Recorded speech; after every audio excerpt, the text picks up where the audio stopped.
The Sabians of Middle Eastern tradition were a religious group mentioned 3 times in the Quran as a people of the book: the Jews, the Sabians, and the Christians. In the Hadith they were described merely as converts to Islam, but interest in the identity and history of the group increased over time. Discussions and investigations of the Sabians began to appear in later Islamic literature. Etymology. There has been much speculation as to the origins of the religious endonym from this practice. Judah Siegel argued that the term Sabian derives from the Syriac root sb, referring to conversion through submersion. In the Quran briefly mentions the Sabians in 3 places, with Hadith providing additional details as to who they were. Lo, those who believe, and those who are Jews, and Christians, and Sabians, whoever believeth in Allah and the last day and doeth right, surely their reward is with their Lord, and there shall no fear come upon them, neither shall they grieve. Quran 2-62. Lo, those who believe, and those who are Jews, and Sabians,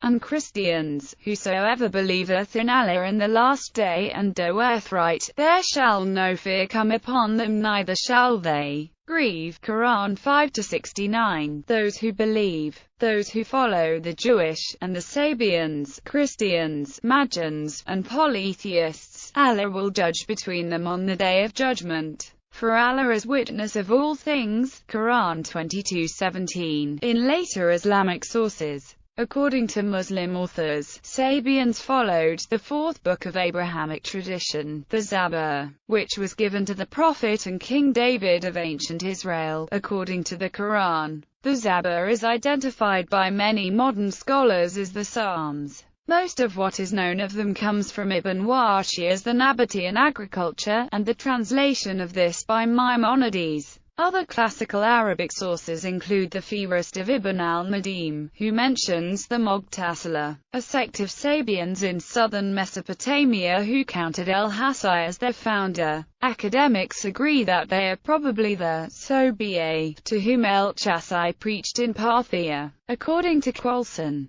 they appear to have gravitated around the original pro-Jewish Hanputa or Elsites out of which the prophet Mani seceded and are identified, therefore, as the pro-Torah Sabians, but also less accurately with the anti-Torah Mandaeans. They were said by Al-Khalil ibn Ahmad al-Farahidi to believe that they belonged to the prophet Noah. Overview. Most of knowledge of the Sabians was translated in 904 CE from Syriac sources into the Nabatean agriculture. Maimonides considered it an accurate record of the beliefs of the Sabians, who believed in idolatrous practices, and other superstitions mentioned in the Nabatean agriculture. Al-Biruni said that the real Sabians were the remnants of the Jewish tribes who remained in Babylonia when the other tribes left it for Jerusalem in the days of Cyrus and Artaxerxes. According to E.S. Drower, these remaining tribes adopted a system mixed up of Magism and Judaism. Modern identification. 21st century scholars have possibly identified the Sabians as Mandaeans or Haranians.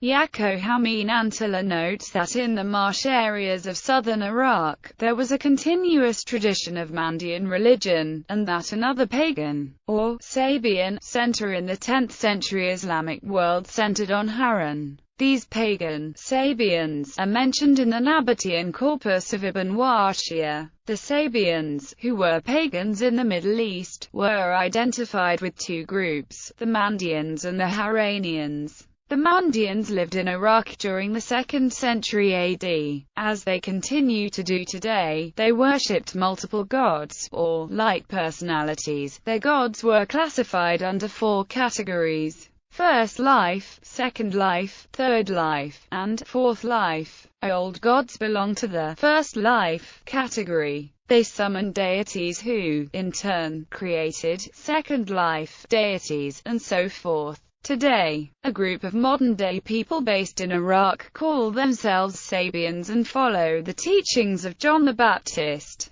They are Mandaeans. They are more urban than other Mandaeans living in southern Iraq, which perhaps explains why they prefer to be called Sabians. Due to their faith, pacifism and lack of tribal ties, they have been vulnerable to violence since the 2003 invasion of Iraq, and numbered less than 5,000 in 2007. They primarily live around Baghdad, where the last sheikh resides who conducts services and baptisms. Many from the sects have moved from Baghdad to Kurdistan where it is safer. Notable people: al-Battani. Citations: Karat Khalil ibn Ahmad, who was in Basra before his death, wrote, "The Sabians believe they belong to the prophet Noah, they read Zabur, and their religion looked like Christianity." He also states that they worship the angels. Karat and Sabian by Ruhullah Mirabkhani, Institute for Baha'i Studies, Ontario, Canada, 1994.